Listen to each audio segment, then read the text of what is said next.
Hey guys, welcome back to another weekly video. So इस week का भी ठीक ही गया। ये वीक 13 चल रहा है। 13th वीक हो रहा है।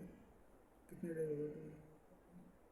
84 डेज जब से स्टार्ट किया है। सो इस वीक पिछले वीक 2% के लॉस में थे, क्योंकि जो आप यहाँ ट्रेड देख रहे हो ये वाला, ठीक है। सो ये तो चलो कोई बात नहीं, कुछ नहीं होता इसका। सो इस वीक 2% और गया फालतू में।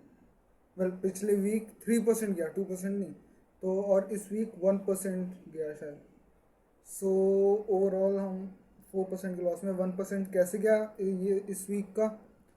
क्योंकि मैंने किए मिस्टेक्स। मैंने ट्रेड एंटर किया जब सेटअप बना भी नहीं था, क्लियर भी नहीं हुआ था, लेकिन तभी मैंने फिर एग्जिट कर दिया, क्योंकि मुझे पता था कि जो मैं कर रहा हूँ वो लॉन्ग टर्म में सस्टेनेबल नहीं है।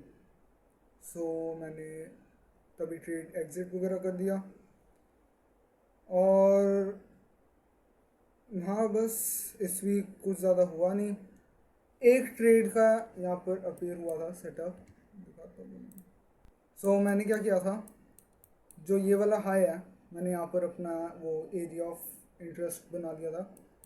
प्राइस आया, लेकिन क्या होना था, यहाँ पर प्राइस ने रिट्रेस करके इस जोन के अंदर आना था, इसको स्वीप करना था जोन को, और उसके बाद एक बुलिश इनगल्फिंग या बेरिश जो भी है, एक इनगल्फिंग कैंडल बननी थी, ठीक है, बुलिश वाली।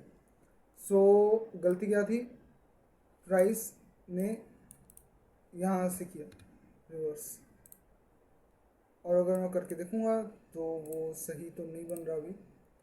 सो ये ट्रेड भी मुझे छोड़ना पड़ा। और ये ट्रेड अगर मैं ले लेता तो फुल टीपी में जाता 1:3 का, लेकिन वो फिर अब पता नहीं। अब मुझे और अपनी मिस्टेक पता चली है। जब भी ज़्यादा मैं वो जब ट्रेड एग्जीक्यूट करना होता है ना, तो मैं प्रेशर में जब होता हूँ, फिर मैं ट्रेड्स जो है ना वो गलत उनको देख लेता हूँ, मतलब सेटअप्स वगैरह देखता हूँ, फिर कंफ्यूज हो जाता हूँ कि क्या ये सेटअप वैलिड है या नहीं है। ये सेटअप वैलिड था, लेकिन मैंने फिर भी ये ट्रेड नहीं लिया। सो मैं अब तो यही हो रहा है, मैं बस ट्रेड्स छोड़ रहा हूँ। मुझे ट्रेड्स अपीयर हो रहे हैं, लेकिन मैं फिर भी छोड़ रहा हूँ। इस हफ्ते एक ये हुआ है, अब ये मुझे गलती पता चली है, अब मैं इसके पीछे रहूँगा तो नहीं। सो मुझे ये गलती अपनी पता चली, तो मैं इसको भी ठीक करूँगा अब। सो या इस ओवरऑल अभी हम 4% के लॉस में है।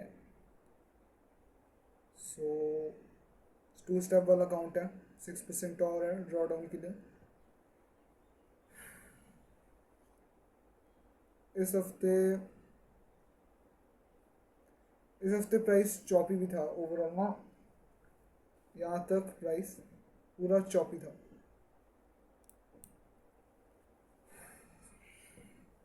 सो ya guys, that's it for this week.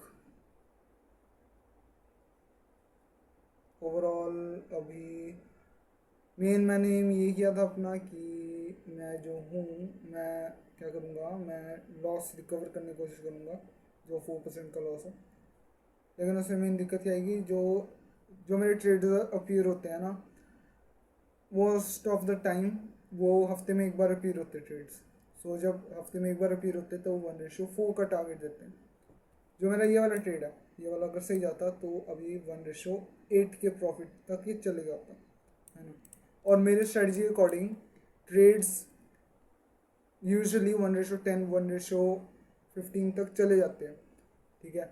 और 1:4 मैंने इसलिए चूज़ किया क्योंकि ज़्यादातर ट्रेड्स 1:4.5 के ऊपर नहीं जाते। जैसे 60% नहीं जाते, लेकिन जो 40% है वो 1:10 तक चल जाते हैं।